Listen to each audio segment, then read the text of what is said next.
Assalamualaikum warahmatullahi wabarakatuh.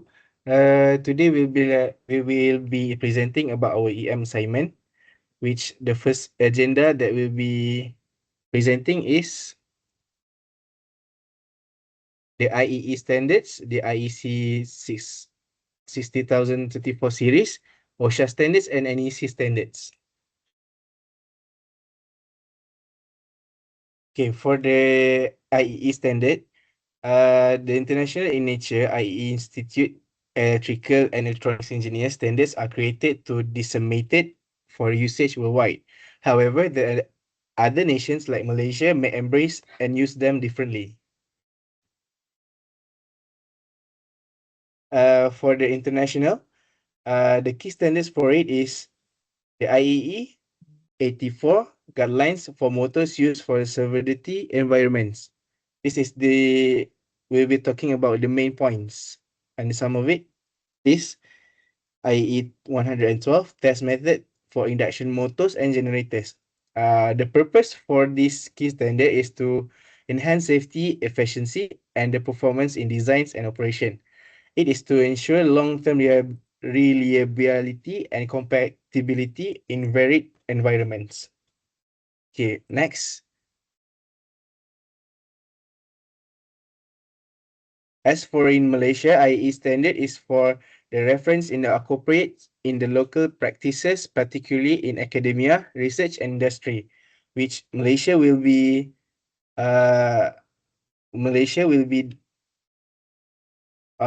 putting point in our education in our IEE standards. This is because the adjustment are made aligned with Malaysia Energy Commission guidelines, such as local voltage levels and environmental standards. For the example that we may have in Malaysia IEE standard is IEE 141 electric power distribution for industrial plants.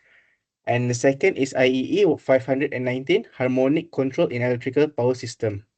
Okay. Next,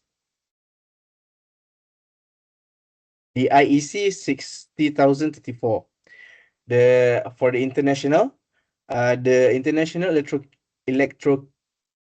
Electrotechnical Commission IEC published the IEC 60034 series, which is widely accepted and integrated into Malaysian regulations.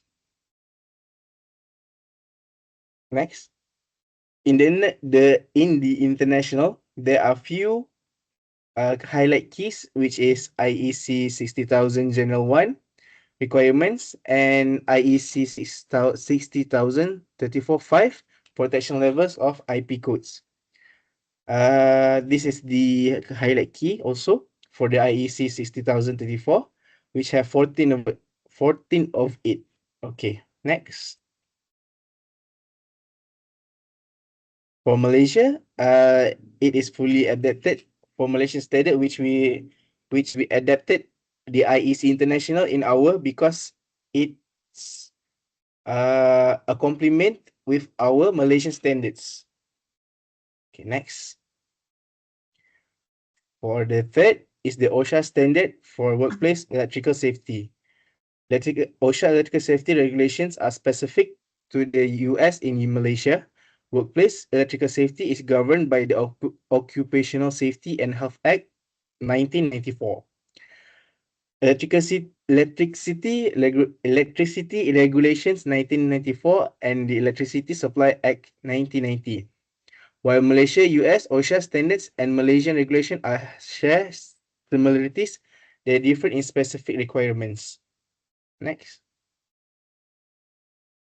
As for the international, OSHA sets workplace safety standards in the US, including electrical machines, such as OSHA 1910 Subpart S, General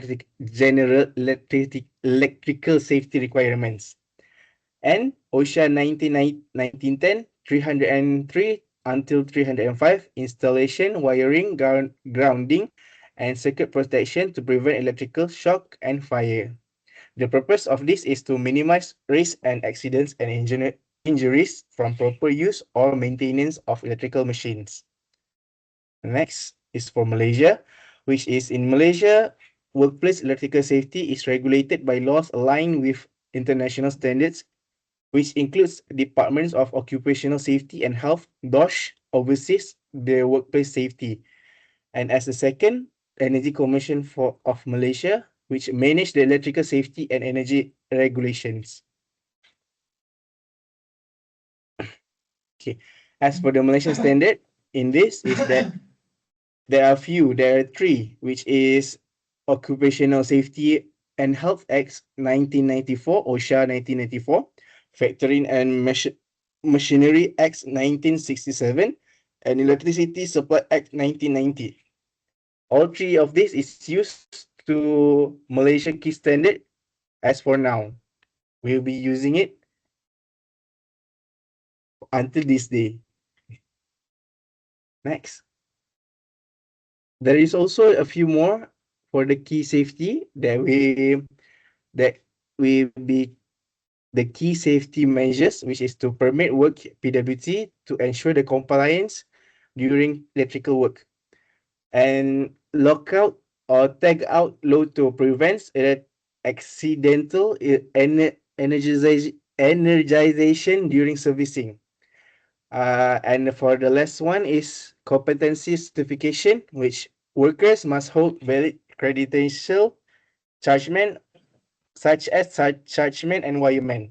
Okay. Next. As for the last but not least is by National Electrical Code, NEC. The National Electrical Code, especially the parts on installing DC and AC machines, is unique to the US and is not immediately applicable in Malaysia. In Malaysia, local laws like Electricity Regulation 1994 and the Electricity Supply Act 1990, as well as IEC, International Electrotechnical Commission, standards regulates the electrical installation, including those for DC and AC device. Okay, next. There is a few articles that the US used, which is Article 430, Article 445, Article 250, and NEC prioritized fire safety and equipment protection under US building codes. Next. As in Malaysia, IEC-based approach is from IEC 60034 and IEC 6364, 5 and 52 covers installation rules, conducting sizing, protection, and grounding. We also use the regulated under the Electricity Supply Act 1994 and electricity which align with the IEC standards. Next. This is a key legal compliance requirement for electrical machine in Malaysia. Legal requirement that have in Malaysia is first is Occupational Safety and Health Act 1994, which is OSHA 1994. For the OSHA, employer must ensure worker safety with the proper equipment maintenance and practice. Second is Electricity Supply Act 1990 and Electricity Regulation 1994. For this act and regulation, the government installation, operation, and maintenance of electrical system require licensed contractor, supervisor, and regular safety inspection. For the third, which is high voltage equipment regulation. This is for ensure safe operation, maintenance, and emergency procedure for high voltage system. Fourth is environmental protection. Environmental Quality Act 1974, control emission and waste. Energy efficiency standard is for machine must be specific efficiency level IE 2 and IE 3 for the example. And last is IEC and Malaysian standard. This is for comply with the IEC for performance, safety, and maintenance. Malaysian standard MS align with the IEC but include local adaptation. Safety and requirement for DC and AC machine, which is have lockout and tag out. LOTO, this is for prevent accidental energization during maintenance and required by OSHA 1994. Next is grounding, prevent shock and fire hazard, regulate under IEC 63 and 64, and electricity regulation 1994. And last is installation standard. Machine must meet IEC 60034 installation class A, B, F, H.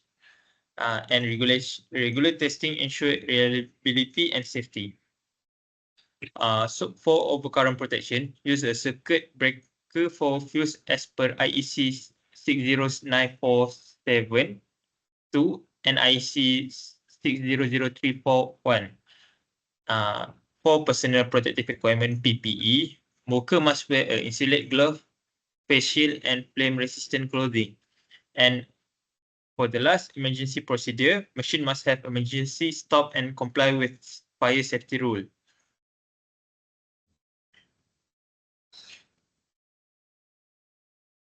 Next, we go to the application of standard for installing a 75 kilowatt DC generator in Malaysia. Installing a 70 kilowatt DC generator in Malaysia, distant off-grid solar energy facility in Kuala Lumpur, Malaysia, is the responsibility of an electrical engineer. When there is not enough sunlight, the generator will be used as a backup power source for vital processes. While addressing unique to the distant location, the engineer must make that the installation conform with safety, legal, and operational standard. Next, okay, the safety and legal requirement. The legal requirement, first of all, they are need the authorities from Energy Commission, which is Suruhanjaya Tenaga. Suruhanjaya Tenaga will be ensure electrical safety and compliance. Okay, next, we have DOSH. DOSH, or we known as Department of Occupational Safety and Health. They are enforced workplace safety standard. Next, the Department of Environment, DOE.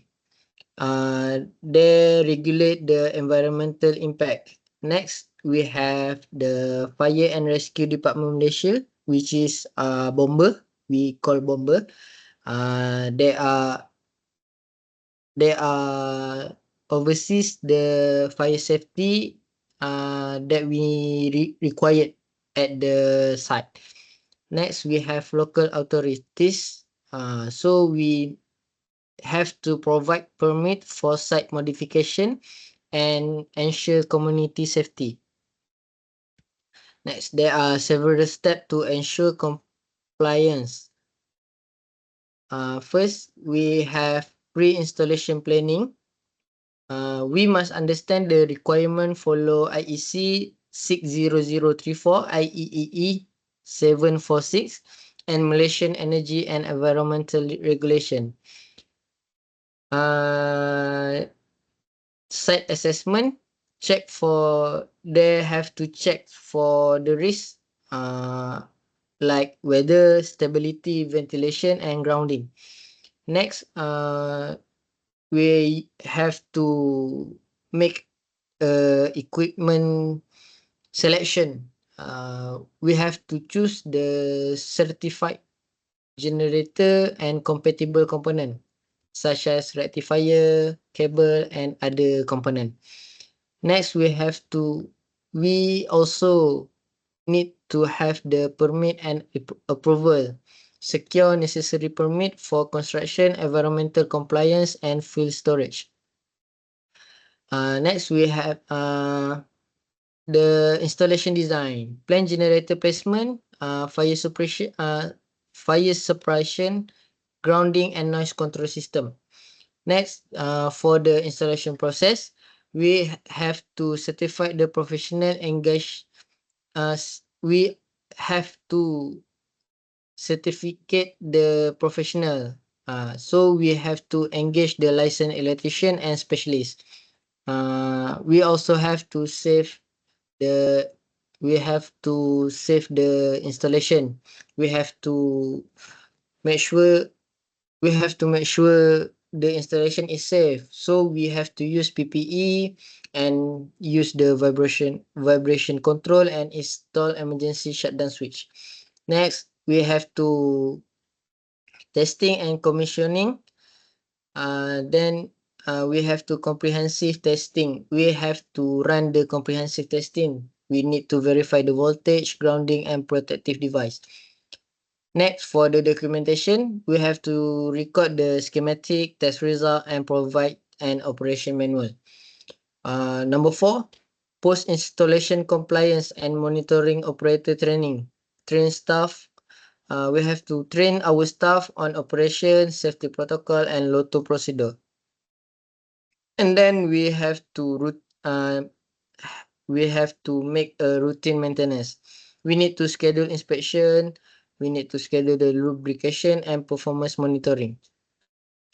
Next, for long-term compliance, we have to stay update on regulatory change and conduct periodic audit.